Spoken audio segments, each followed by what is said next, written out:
Welcome to the Fortress Fitness Podcast, where we talk about all things health and wellness. Brought to you today by X Endurance. Hey, it's rolling. It is? All right. Chill out. How do we start this? Who's starting? I don't know. How do you start this?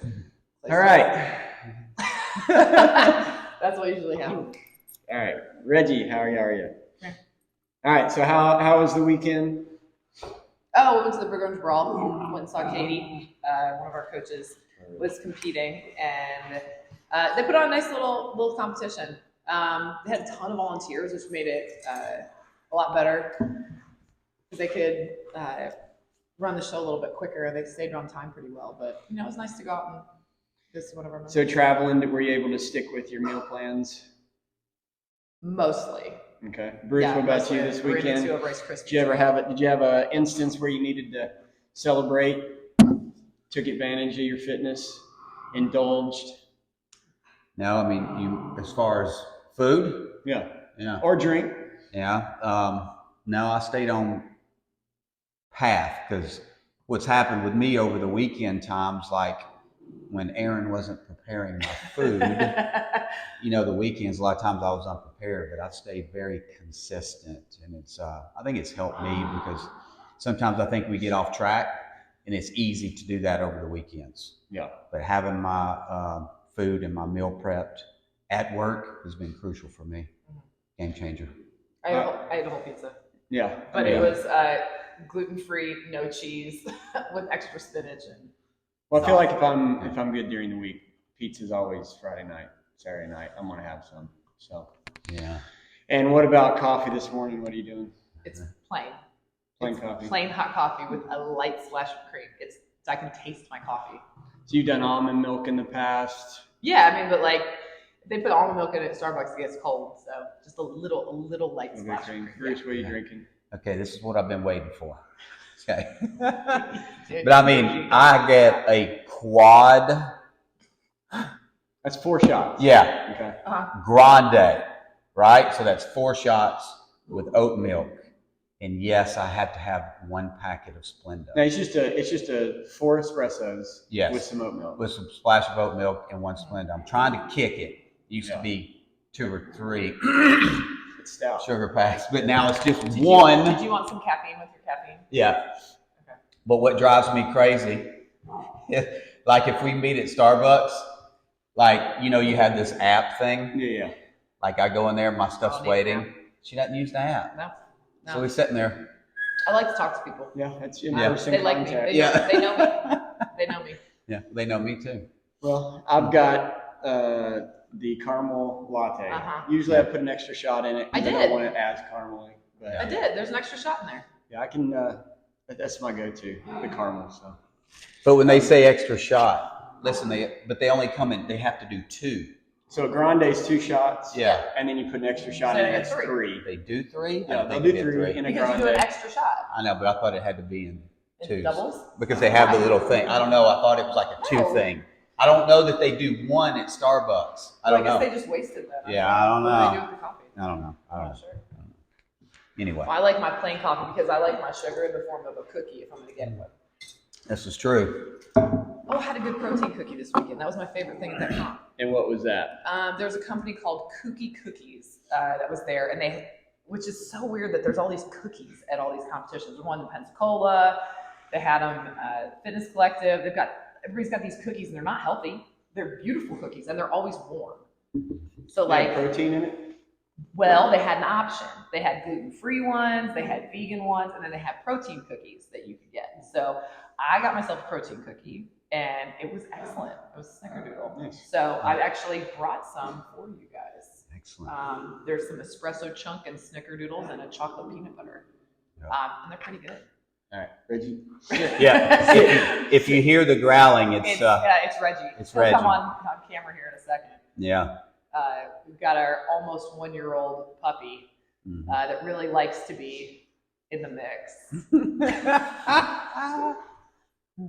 All right, so the podcast. Yes. The story. All right, so how did this all start? A couple years ago, we opened the gym. Just bring him over here. Let him come over here. we opened the gym in September of 2020, right in the middle of the pandemic. And so we hosted classes that were like, 2 and 4 people, sometimes 1, really trying to keep things sort of spread out. And one of our members at the time came in and, Bruce and I were both there at the class and we were sort of bickering back and forth. And she said, "You guys are funny." She's like, I think you need like a morning show or something, sort of in passing, and sort of joked about it for the last couple of years, I guess. Yeah. So we just decided, why not? But so on the way back from Knoxville this weekend, we decided to start a podcast. Almost ran out of gas. Got a little too excited. But yeah, so here we are. Well, I know I've used podcasts in the past and still do. I have a few people I follow that are in the health field, and just checking in every week or two with a podcast keeps me motivated. Feels like I'm friends with these people, even though I'm not. But just to hear what they have to say, their perspectives can sometimes be valuable, right? Yeah, I mean, the podcast, that's great, like in the car, and hear about some new things, health and fitness wise, that we're not necessarily exposed to just on the regular because we're so busy here. Yeah. With other jobs. So the week ahead at Fortress Fitness, looking at some of these workouts, are you particularly excited about one, Bruce? Are you going to try to jump in? Is there one that jumps out to you that you'd like to do with the class? And yes, your workout. Okay. So this is Friday. Yeah. We need to back up just a little bit. Yeah. Talk about what that actually means. What it is and why we do it and what we've been doing. Yeah. So how much your birthday? Well, and I think it goes to the fact that I'm always better when I have goals.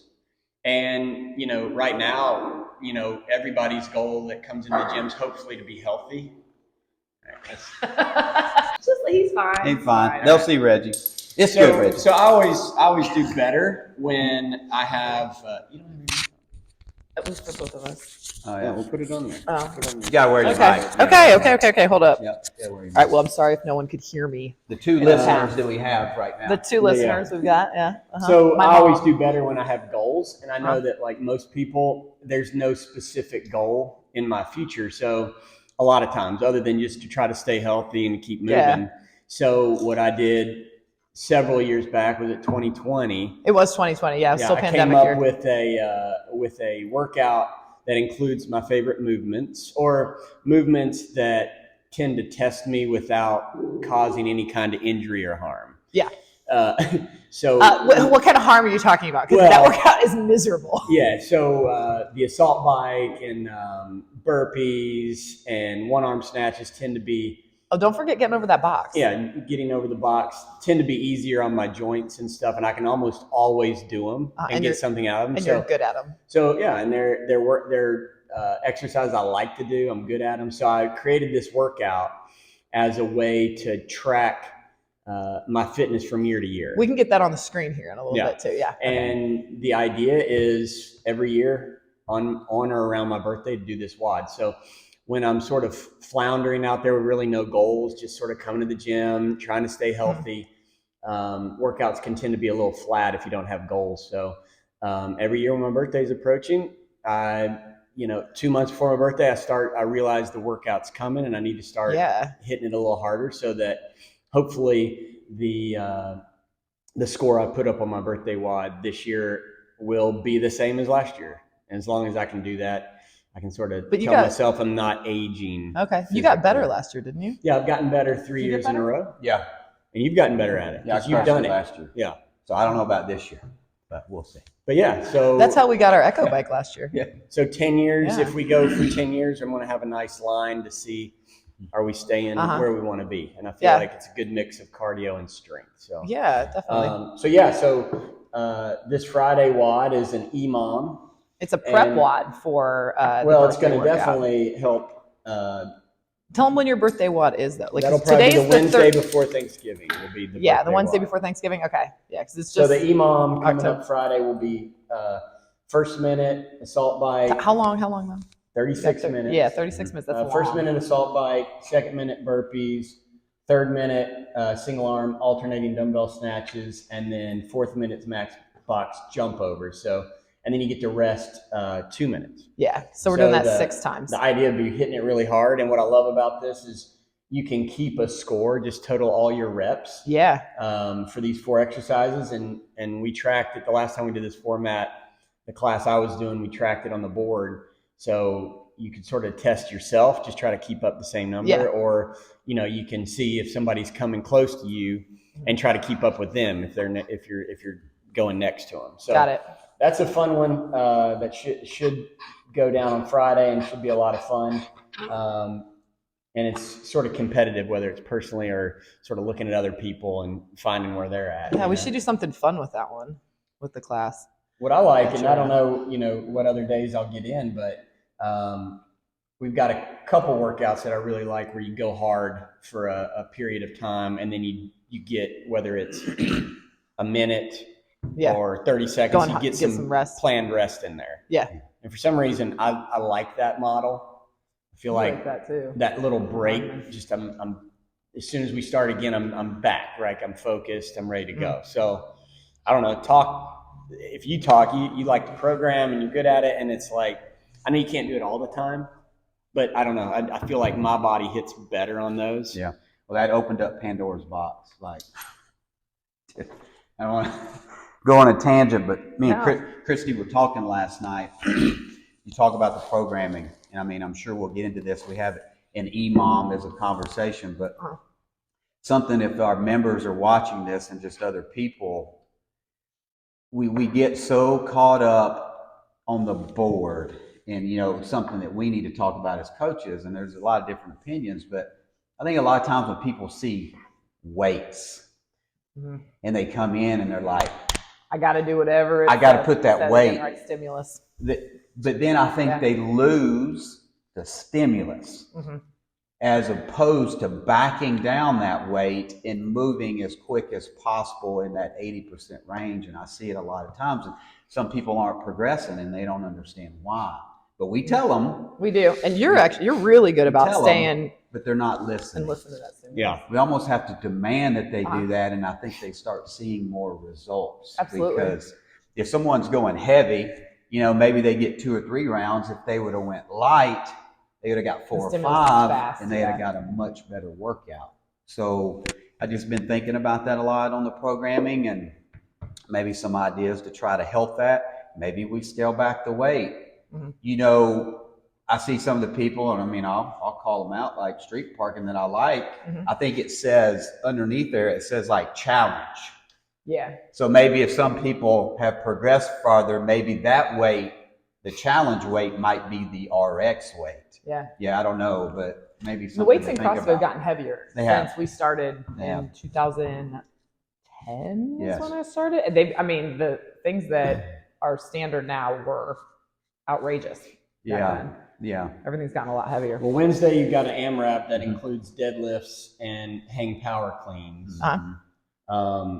But yeah, the RX is 115 pounds for guys, 80 for the female. Yeah. I pretty much start now. I look at the female weight and I'm like, okay, can I put that on the bar? Sometimes I have to go lighter than that. Yeah. But that's sort of my starting place right now, because I know you program for the best. Yeah. Right. And that's not me when it comes to, some of the barbell movements, stuff like that. So I'm always sort of starting, scaled. Yeah. And then if it's a really good movement or not a lot, maybe creep up. But for sure that one I'm going to be going 80 pounds, Yeah. Got it. But then people got to understand there's just nothing wrong with that. No, no, scaling isn't a bad word. Oh, man. People don't understand that. Yeah. We can dive into it too. It's the EMOM thing. I mean, an EMOM can be 10 minutes, it can be 20 minutes, it can be 30, it can be 40, it doesn't really matter. But I'll tell them when I'm doing that, you're going to get out of it what you put into it. Absolutely. Are you going to go hard for 25 seconds, 30 seconds? Are you going to go hard for 50 seconds? But those things are ideally, like, you have to choose the right weight for you. And as you progress, then you can move those seconds further. Like, you can get the most out of it by pushing yourself. Yeah. I think that's some of the most, It's just the best training that you can do. And I'm just trying to make sure that our members and people outside understand that, it's okay to scale back on that weight, but push it further, kind of like you do. You say, I'm going to go with lower weight, but I'm going to keep moving the whole time and I'm going to get a solid workout. Yeah, I know with a couple of the open wads when, whether it be Tia Claire Toomey or Rich Froning put up an amazing wad, and if it had thrusters or something in it, amazing time in the wad, and it had thrusters or something, I would actually do that workout and try to, or at least a round of that workout, try to equal their time and use a PVC pipe. And it's still hard, a good stimulus to try to get their time where they're moving, 95 pounds. And I'm using a PVC pipe, but it's still like you're doing a thruster with a PVC pipe at that rate that they're turning over. I mean, you still get a great workout in. So, dropping down in weight, to keep your form and to keep the speed, it works. You're not going to take a hit to your fitness or strength because you drop down in weight. No doubt. All right. That's the part where we cut it and then we go and figure out what the next thing we're going to talk about is, right? So what about supplements? Are you, because you're really coaching more now, you're not competing, What is the difference? And I mean, it's the same with us. Like she's got some competitive goals. And like I said, I have my birthday wad that comes up, but for the most part, I just want to feel good, feel healthy. So, she's got a list of supplements she's taking, and I try to take a multivitamin. Every now and then, I'll do a protein shake, just to add some calories and protein. But I feel like if I'm not doing a supplement every day, like I don't even know if I'm going to take it. So if I'm eating right, I'm getting my multivitamin or my AG1, I just don't do supplements. I don't know how you approach it, because now that you're out of the competitive game, you're just focused on coaching. Are you still hitting supplements for overall health, or how are you doing it? So we talked about that when I was training and I was competing in the games and other events. I used X Endurance. I tried a lot of other products, but I really got to know those guys, and I liked it because it was clean. There's not a lot of fillers in there, and it's the protein, it's done with stevia extract leaves, right? So it's not sugar or sucralose. So me and Erin were having a conversation, and she asked what I suggested, and I suggested to get back on that because I'm coaching her. She's training to get to the games. And don't get me wrong, most of the nutrients, everything you get is just food, but as far as supplements that I tell her and recommend, sure, you got to have protein to add to your busy day. We use that protein. It's really good and clean. I use the Fuel 5. That's the pre-workout, right? Yeah, I like the pre-workout. You probably don't need the one with caffeine with your quad espresso over here with your oat milk and. But you're right. But that has green tea for the stimulant. And it's made from sweet potatoes, so it's super clean and it's not one of those crazy weird ones. And that the creatine is good, but as far as like the other stuff, I just take the fish oil, I take the probiotic, and I take vitamin D. And that's it. You think with some of the pre-workouts, I know I don't do a pre-workout regularly, but we have some beta-alanine, I know, in the cabinet that every now and then, if I've got a day where it's like, it's a workout, I know. Your birthday prep workout? Yeah, my birthday workout. Or just a workout that I know maybe there's going to be some people there that are around my level of fitness that I can sort of, have fun with. I might take a pre-workout. And I tell the difference. And then, of course, I'll do an energy drink here and there in the middle of the day. Those are pretty addictive, but they can get you fired up. So I try not to do them all the time. With the supplements, as far as the pre-workouts and the creatine stuff, have you ever had a period where you're not taking them? And is the difference subtle, or is it drastic on how you feel, or what do you think? I think there's another Pandora's box. I can see it. For one thing, you have to be consistent. If you're going to use it, you got to use it. And when you go back to beta-alanine, I've done the research and I've done the studies, and I mean, it's there. I was never good at staying consistent with it. I know some of the you know, the hardcore athletes like Frazier and all the other people, I mean, they swear by that. swear by it. But the caffeine to me is a stimulant that I like. Mhm. And yes, there's a difference. To me, I've always felt that there was a difference. And I kept it consistent. I used it. I used X Endurance. I didn't veer when I was competing. And it was just a part of my ritual. And I think once you find those elements, if you stay consistent with it, you see. Now, listen, you're not talking crazy results with anything. Food is the key, but is it 1%, 2%? Is it a small? Because you're staying consistent with your food and your supplementation. You just have to stay on it. So there is a difference when you stay on it consistently.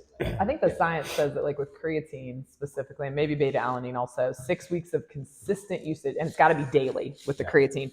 I mean, they have documented strength and endurance advances of like 15%. Yeah. That's pretty drastic. I mean, a 15% improvement, like that's quite a bit. But it's a consistency thing though. Like if you use it, I have my creatine in some drink 3 times a week. Like you're just wasting your money. Yeah. It has to be a consistent usage. Yeah, I was talking about daily routines. I was thinking about something the other day.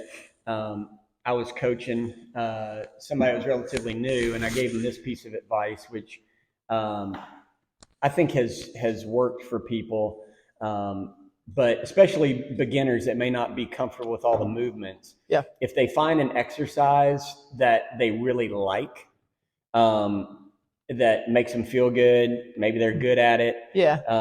That's key. You know, and that sort of gets them pumped up. With me, I'm good at the ring muscle up. I like being able to do the ring muscle ups. In the world of CrossFit, you know, when ring muscle ups come up, that it's not something that everybody's good at. You know, a lot of people strive to get a ring muscle up. So I like to work on those, and it makes me feel good. It's it's good for my triceps, whatever.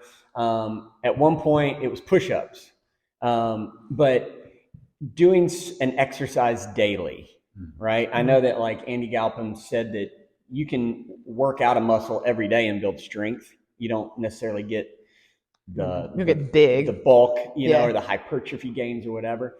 But as far as programming goes, like let's say somebody was wanting to get their toes to bar, or they're wanting to get a muscle up or a pull up, would you suggest doing something like doing pull-ups every day? Because I know in the military, drop and do push-ups back in basic, right? Camp, you're doing them all the time, and at the end of a 6 weeks camp, like guys can kill push-ups, right? Yeah. And they're just doing them every day. Now, is that beneficial? I mean, is that probably, they're getting a ton of volume in, but optimally, they probably should take a day or two off from doing push-ups? Yeah, sure. I mean, if you're looking at, that's a valid point. I think Erin was asking about that. Yeah. We were talking about flutter kicks, and push-ups, and pull-ups, and now going through the special forces training, I mean, I guess that's a little extreme. Maybe we push the envelope if we're just talking about the everyday person, an every other day thing, or like you said, it could be 2-3 days on, a day off, and then back at it. But any type of body weight push-pull, I think is so crucial to getting those. People want to and they don't practice them. They want to jump up there and, if we're trying to do toes to bar and they're doing knees to elbows or knee raises or something, well, they're only doing it that day. Yeah. And are they doing it proficient? Are they strong enough? Heck, do we even need to back away from that? Yeah. And doing V-ups, and things like that, but they don't do it enough. So. But you could, at the end of every workout, hit 50 V-ups. You could practice something that has to do with it. Yeah. If that's your goal. And even when you're tired from the workout, I believe there's a huge element to doing that accessory work after. Yeah. Whether it's core, whether it's pulling, whether it's pushing, whatever you're trying to accomplish. Yeah, you have to have a tenacious focus of, hey, I want to do these. What's the extra work I need to do that? Yeah. So let's go. I know toes to bar is a big one that I think's doable for, when I say an average gym member here at our CrossFit box. You got 10s, obviously. You and Erin are at the 10 level. I'm probably I can do almost all the stuff. So I would put myself, 7, 8. But let's say the average member is a 5, and that member might be able to do toes to bar, might not yet be able to do toes to bar. So let's say we're trying to strive for a toes to bar,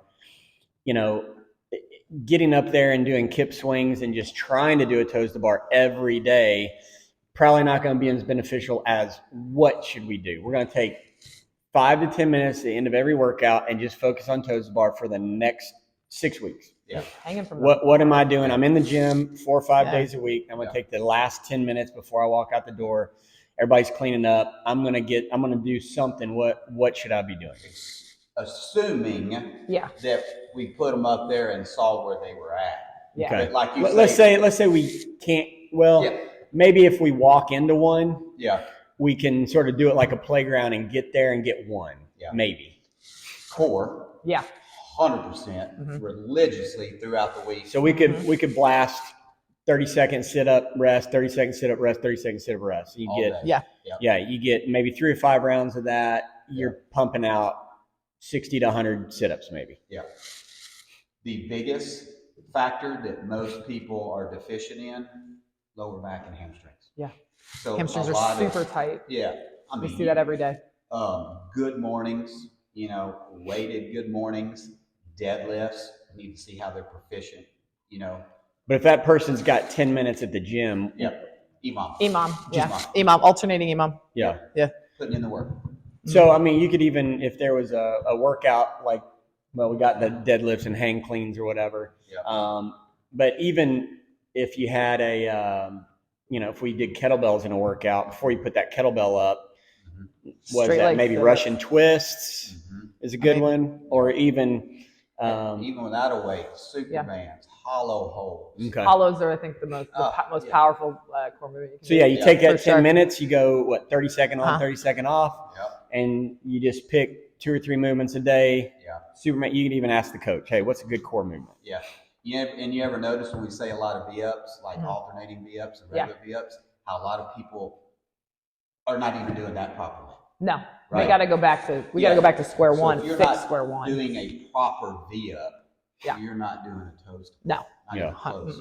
CrossFit put that up. What did they put that out in? It was in the individual quarterfinals last year. It was the V-ups, GHD, and rowing. Yeah, I think. And a lot of people are in. They can't do it well. No, not even V-ups. So another one's pull-ups. And that's some people, are further away than others, but I know everybody wants to get one, and it's all about building that upper body strength. So we got 10 minutes, before I clean my barbell up. I mean, should I be bent over rows with it? You actually put a video out specifically about gaining strength for pull-ups just a little bit ago. Bent over rows are really good. You just have to make sure they're doing them right. Yeah. Not a lot of rocking, not a lot of sagging back.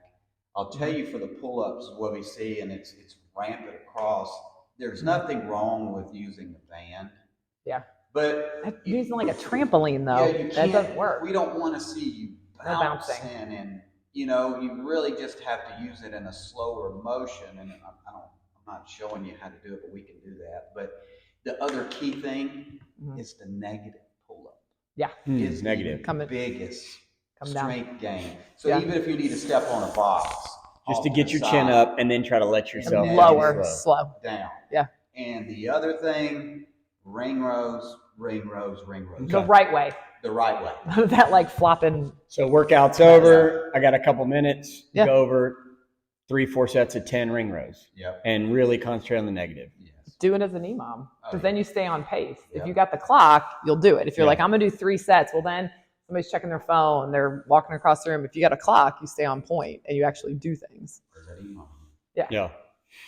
And I know one time I had again, trying to find little goals to keep me motivated or whatnot. There was an article about if somebody can do 50 push-ups, I mean, good solid push-ups in a row, they're like chances of having a heart issue were like 0. So I was like, at the time, I couldn't do 50 push-ups in a row. And I probably can't do 50 push-ups in a row right now. But at the time, I decided, I was like, I'm going to get to there. I remember that. And so did a lot of push-ups. And what I loved about push-ups is you get better real fast. Yeah. You can like do push-ups, like you said, 2 or 3 days on, maybe 1 day off. But in 2 weeks, you can go from doing 29 push-ups, and I was doing then 37 push-ups, which, and then I finally did get to 50. It probably took me maybe 3 months. So that was almost 100% improvement in my push-ups. So anyway, but yeah, so the toes to bar, the pull-ups, I can't think of anything else that I know members are really double striving unders for. The double unders now. Double unders are a big deal. Yeah, that's a tough one because I have a lot of problems with my feet from back in my baseball days and then doing some running, severe plantar fasciitis for years. So like, I feel like nowadays I can do 200 double unders in a workout, maybe 250. But if I go any more than that, I start to, the next 2 days are pretty miserable. But if I can keep it there. So like with double unders, is there anything we can do? Because I feel like doing those every day would definitely probably hurt my 3 feet. days a week. Yeah, calves. Yeah, front shins, mobility. Feet. I mean, I wouldn't say every day. You know what I mean? But like you could even throw them inside that EMOM when you're doing stuff after. But they need to kind of nail that regular jump rope first, and then singles. We got to progress because a lot of people just aren't even used to picking up a jump rope anymore. So for sure. Yeah. Well, big news was for those of us that pay attention to the CrossFit Games. Yeah. It looks like, it hasn't been officially announced, but the spectacle is the CrossFit Games that has teenagers all the way to adaptive masters, the older masters, which I think, what's the oldest crew? 65 plus. 65 plus. 65 plus. Yeah, 65 plus. And that's always been a part of the game celebration every year. And it looks like they're going to focus on individuals and I would assume team competition for the CrossFit Games, and then have a separate event for the masters and teams and adaptives. So you've been a Masters Games competitor. You were there when they brought the best 20 in each division, and then 10. And you were there 10. When they brought only the best 10. So thinking about pulling it and separating it from the games, does that give you a sense of sadness that it's not going to be a part of the big show, or are you hopeful that it could grow into something on its own that's even bigger and cooler? That's tough. Conflicting. I just don't know. I mean, when you're there to compete, you're there to compete. I guess the thing is that you would hope that it would grow. Thanks for tuning in to our very first episode of the Fortress Fitness Podcast, where we talk about all things health and wellness, coming to you from Christiana, Tennessee.